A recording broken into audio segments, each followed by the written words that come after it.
Hi guys, my name is Elaine and today I'm going to be sharing with you my experience when I went through the Global Entry application process. So when I was looking for information myself on YouTube just to refer to people's real life experiences when they applied, I didn't really find that much information, and so since I just got recently approved, I thought I'd share my experience with you, and hopefully this will at least help one of you guys who are trying to apply or maybe just looking for information on Global Entry application. So I'll be sharing my screen very soon to show you where to go when you apply. But before I do that, I want to let you guys know that if you have any questions or comments, please leave it down below and I will do my best to answer all your questions. Also, if you do find this video helpful or if you like it, please give it a thumbs up and that will let me know that you guys found it helpful. Also, if you haven't already done so, please do subscribe to this channel. I do plan to post more videos like this, real life experiences, travel, business, lifestyle, stuff that I think would help people. So please do subscribe. All right, I'll see you guys on the other side. What we're gonna do is literally just Google the Global Entry application keywords, and that should take you straight to one of these options here, and we're going to select the one that says cbp.gov.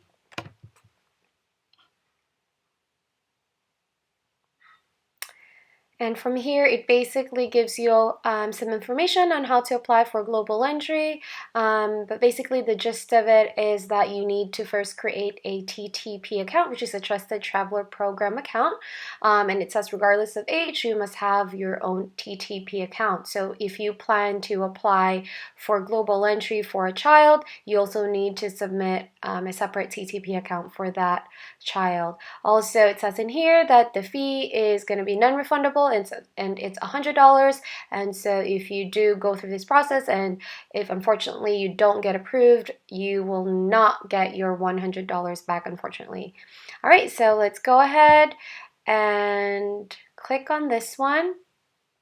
So I've already gone through all of this, so I won't be able to create a new account, but I will just walk you through basically how to get started. So it's very simple. It says to enroll in Trusted Traveler Program to expedite your international travel, and you can read some more information here on what you think would be best for you. Global Entry versus Nexus versus Sentry versus Fast. I don't have much information on these other ones. Today, my focus is to give you guys information about Global Entry application. All right, so what you would do is you would just say, get started, read through all of this, and then when you're done, and then consent and continue. And then basically it shows you how the enrollment works. So basically you need to first create that account, fill out your profile, and then you work on the application, you pay the fee, and then you essentially wait for that conditional approval. You will get an email once you are conditionally approved, and when you do get that status changed to conditionally approved, then you can set up your interview. You can actually decide where you want to get interviewed and the date and the time as well. All right, so let's hit continue. And so basically this is where you would go to create an account. You would enter your email address. I am not going to do that right now because I already have an account, like I said. So what I actually did was that I logged into my own account just to show you guys what it looks like on the inside.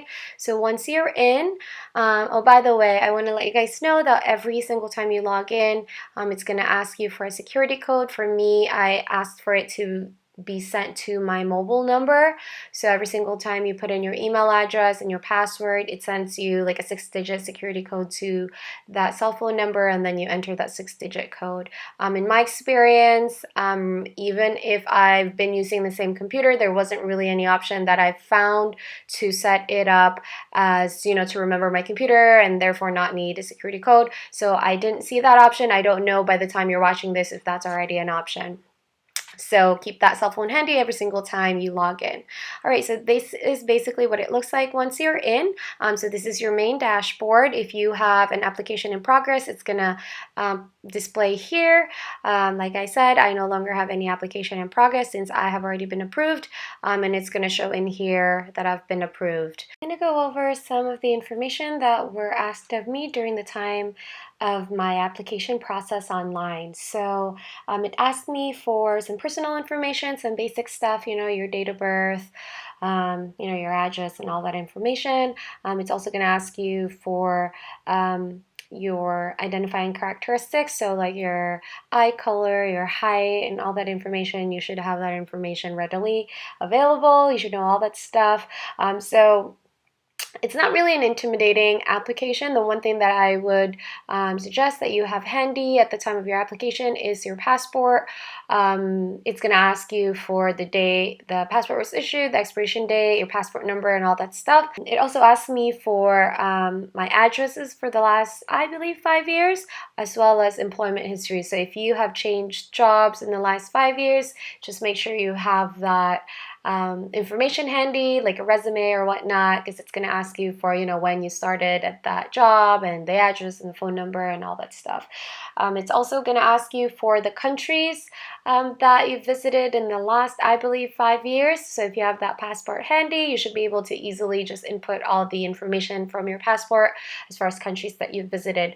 All right, so that's pretty much it. It's a very basic application. Everything is done online. There's nothing that you need to mail or fax to them. Everything is electronically completed, and so it's a very seamless process if you just follow all the instructions.